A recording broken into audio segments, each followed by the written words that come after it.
High school sport concussions have been a headline subject in our community on how to protect our young athletes from harm. We're taking a look into high school sport concussions and what others are doing to educate and to prevent serious injuries. I'm Rena Kamal. Our Issues Twin Cities starts now. Whether it's from a hit, a fall, or a tackle, one of the largest concerns in school sports are concussions. The Minnesota Department of Health found that in the 2013-2014 school year, Minnesota high school students suffered close to 3,000 sports-related concussions. I think the biggest one is more awareness. And so as people are more aware of what a concussion looks like, they're more familiar with the symptoms, it's easier to diagnose it. And concussions, like you mentioned, is huge right now. There's a lot of exposure, a lot of media about it. And so people are more aware of it. And whereas in the past, maybe a player would come off to the side and say, you know, gosh, I got my bell wrong, I don't feel so normal. They'd sit down for a couple of plays, you know, speaking in football terms, and go right back in. That doesn't happen anymore. One, because of legislation, and two, because people are more aware. So now that player, instead of going back in and playing, would be sent to a physician or somebody to get evaluated. That gets registered as a concussion. I think that's the biggest reason why we've seen such an increase. Otherwise, more kids are playing sports, and as equipment gets better, as you see more people doing crazy things on the X Games or whatever it is, people are trying bigger tricks, if you want to say that, you know, and that can lead to more injuries if you're not prepared to handle that kind of stunt. What are the main symptoms of a concussion?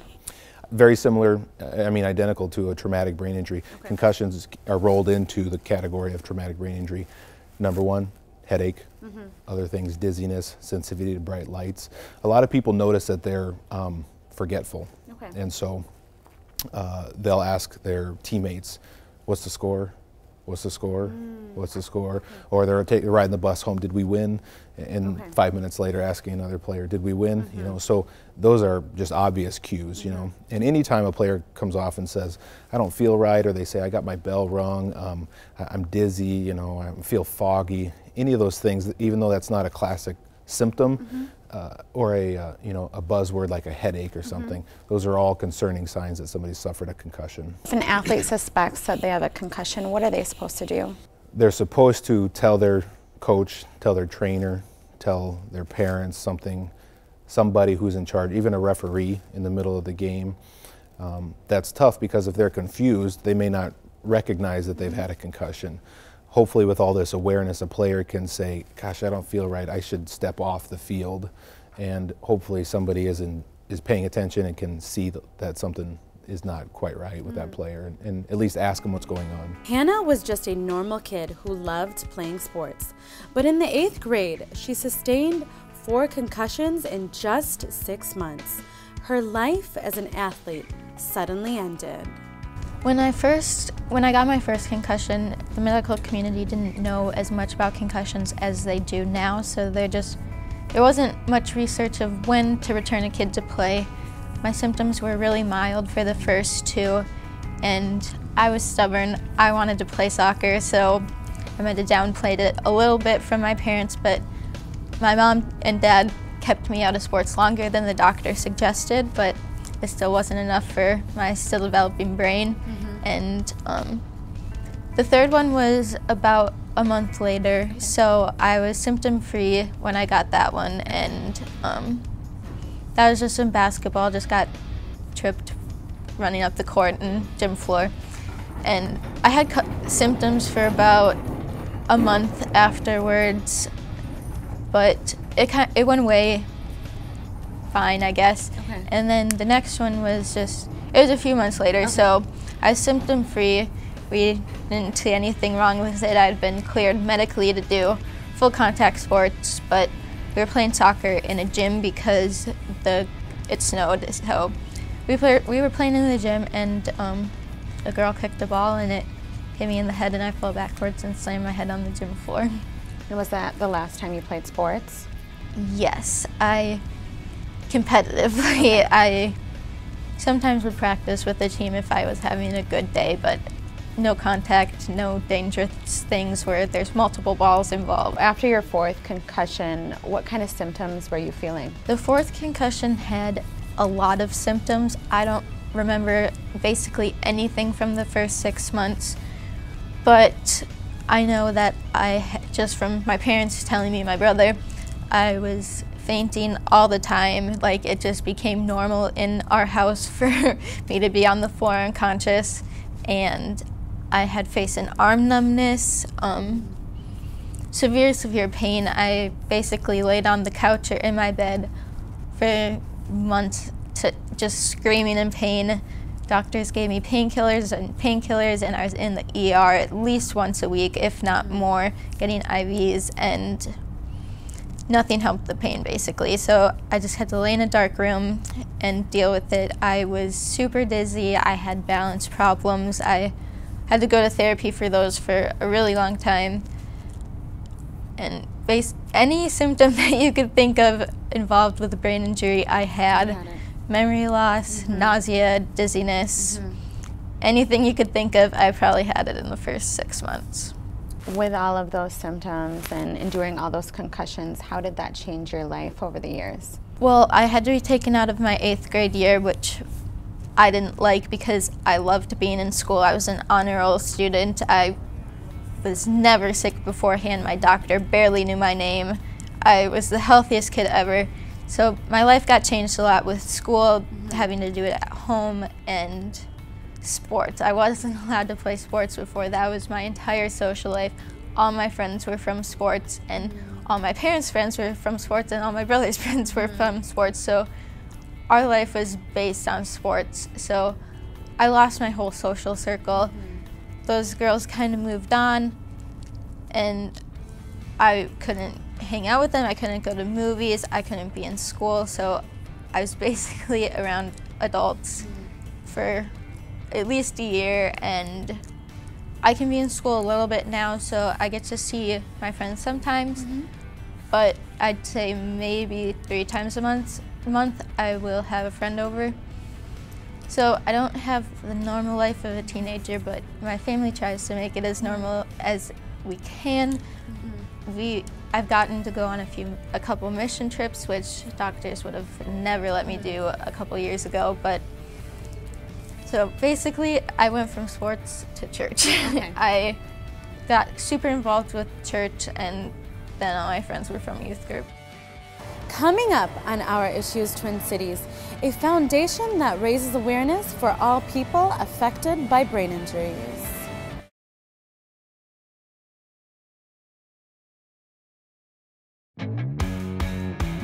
Minnesota researchers found that the number of concussions was highest among football players due to the higher number of players.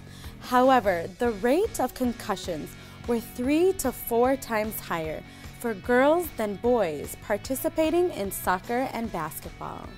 There's no moving joints in our actual cranium, so it's not like things can move around. It's floating in this fluid, you know, which helps absorb some of the shock and lets it move around kind of fluidly without bumping too hard. So I think, why is it so fragile? Probably because it's got so much protection around it. What are the 2 types of brain injuries? If you want to start broadly, non-traumatic and traumatic, and I think that should make sense, but traumatic being some type of external force, either hitting the head or stopping your body, causing your head to go forward, you know, or non-traumatic being something that happens just kind of spontaneously. That could be a ruptured blood vessel, or, you know, even a brain tumor. Some people would call it non-traumatic brain injury. Anytime the brain is injured, it could fall under that broad classification. And in efforts to build a platform and advocate for those living with brain injuries, a small group of families and providers came together to create the Minnesota Brain Injury Alliance.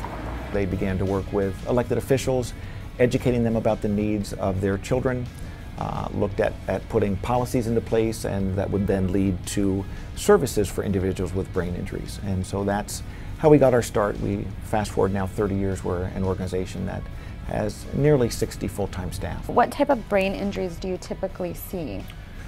The types of brain injuries that we see really mirror what the state of Minnesota sees, which mirrors sort of what the nation sees. And so you know, the #1 cause of brain injury right now is falls. And so really that, we see the higher rates of incidence are really on both ends of life. So from birth to 4 years of age, there's a real spike in falls. And then again, 65 and older. Again, as folks age and the balance isn't what it used to be, we see a lot more falls. And so that's really the prevalence right now, followed by motor vehicle crashes. And for years, motor vehicle crash was the #1 cause. But with safety standards getting stronger in the automobile industry, seatbelt legislation, that number has now fallen, and falls is the #1. And then third would be what the CDC calls struck by or against, and that's where sports-related concussions falls into that piece. How do concussions affect people in the long run? Concussions are cumulative.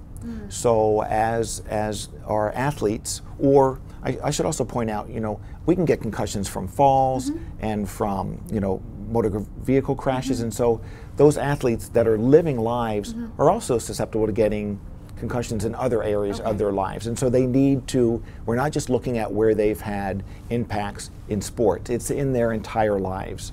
And just a sort of a little side note. So, you know, we talk about concussion, but it's important to point out that concussions are a brain injury. So it is, you know, a blow or a jolt to the head that disrupts that normal function of the brain. And so it can happen in a number of things. You know, we're focused on sports concussions, but really we have to look at the entire lives of these individuals. With each concurrent or subsequent concussion, it takes less of an impact to have a greater you know, effect on the brain. And part of that, you know, with youth are more susceptible because their brains are softer. So if we look at a youth brain, really what we're talking about is something the consistency of pudding, whereas our brains would be more like jello. So it's a much softer consistency, which lends itself to being injured more easily and also takes a much longer time to heal.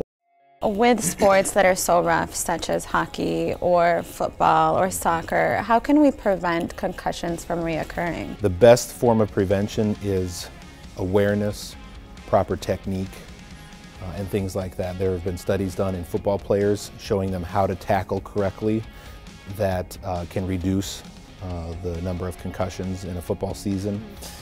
In terms of equipment, we have nothing.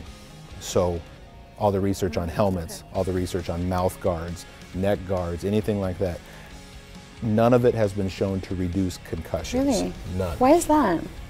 I think it's a very hard thing to study. There's been a lot of look at acceleration. So say a football player is running and somebody tackles them head on, you know, their head can whip like in that motion, and they can measure the acceleration or the G-force that's done by the head. But a lot of those players get up and have no problems. And so they keep going, but maybe they didn't have a concussion. So we see huge G-forces placed on people's heads and no symptoms, no concussion. Other times we've seen just kind of relatively minor G-forces and somebody's really, really concussed. So helmets do what they're supposed to do, and they're supposed to prevent skull fractures or very, very bad things happening to your head or your brain. They're very good at that. The problem is, like I mentioned earlier, your brain is floating in this fluid, and so even when my head stops, my brain keeps moving, just like when you're sitting in a car and you hit the brakes, your body still wants to go forward. Your brain does that same thing. It can still bump into the inside of your skull. A helmet's going to do nothing for that. Some downplay the seriousness of concussions. Why do you think that is? I would say they're out of touch. I mean, I really would. I think that, you know, we have a lot of work to do. Don't get me wrong. We have a lot of work to do, but we have made such tremendous gains. And I think when you look at, you know, almost every state now has some sort of concussion legislation in place or guidelines in place. The NFL, you know, has put guidelines into place. You know, with this law, just the amount of education that has gone in, and when you look at the rates of reported concussions increasing, I would say, you know, it's been a success. Up next on Our Issues Twin Cities, what parents and athletes need to know to prevent serious sports injuries.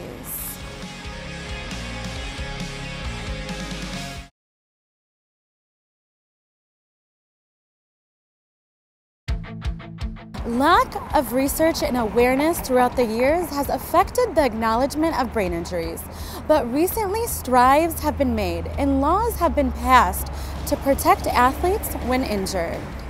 When I got my first concussion, everybody thought we were crazy. Nobody had, kids didn't get concussions. It was pro football players and nothing can happen to a kid, but over the years, it's gotten so much better. There's now a support group that has started. I go to that all the time. I think if we want to look culturally, if we were having this conversation 3 to 4 years ago, we wouldn't be using the term concussion. We wouldn't be using the term brain injury. We would be talking about kids who had gotten their bell rung. Okay. You really rarely hear that anymore. So there's been a cultural shift in addition to or because of that increase in awareness and education. And on September 1st, 2011, the Minnesota Youth Sports Concussion Law went into effect, bringing more awareness to concussion-related brain injuries. Minnesota has a lot to be proud of with that law. We were not the first state to pass that law. There were a number of others that went before us. But when Minnesota passed that, we were the first state to put a comprehensive law in place. It was from literally birth, as soon as you would play a sport, all the way through your 18th year. And there had been other states that had done high school sports, maybe high school and middle sports. And Minnesota said anyone through their 18th year and down that participates in a school activity or pays a fee to participate in a sport is covered under this law. And so, not only our public and private schools, our parks and rec, our club sports, athletic associations, and really what it pertains to is that any official, coach, and trainer that participates in that has to go through this concussion training a minimum of once every 3 years. We would have liked it to be more, but once every 3 years. And the CDC has a course out there that I think most participate in because it's readily available and it continues to evolve. That's not mandated.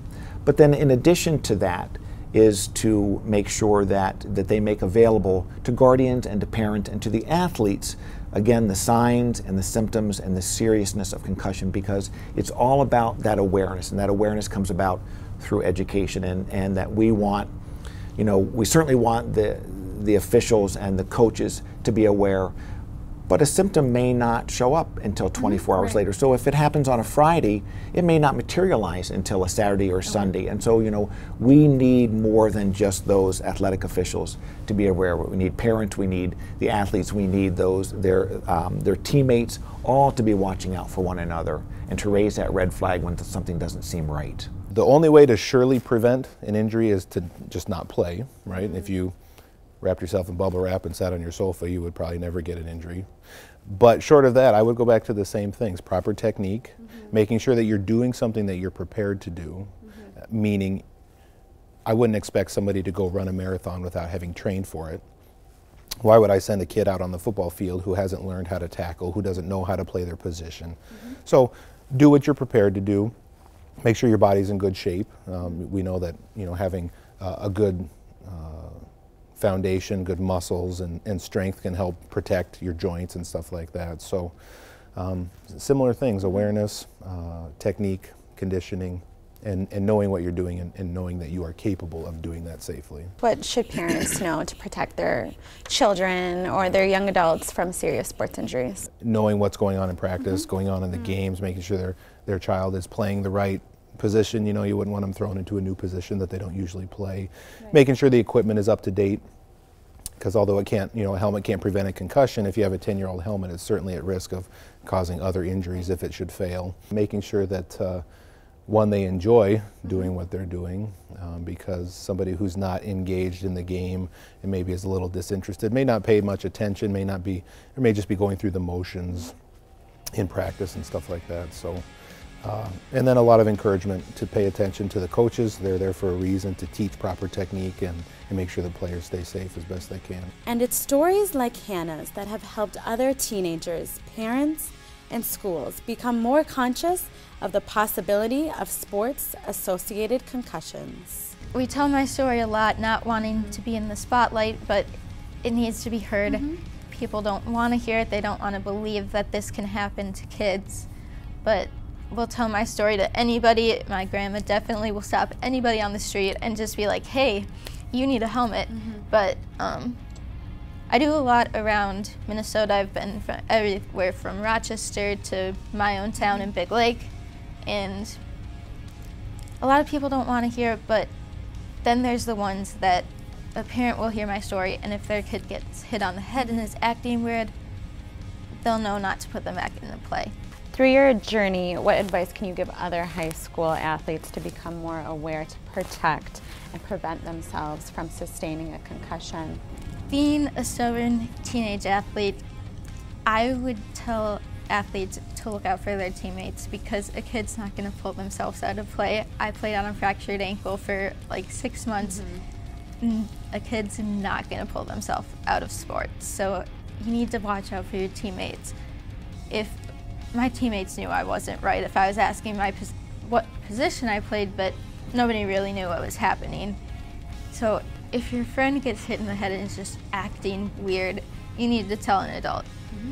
And if that adult doesn't listen, bug another one, and just keep doing it until somebody listens. Parents, coaches, teachers, whoever will listen, an adult needs to know that a kid is acting weird, and just let every injury heal. We'll never know that if I wouldn't have played on an injured ankle, if I would have been more stable on my feet and not be in this position now.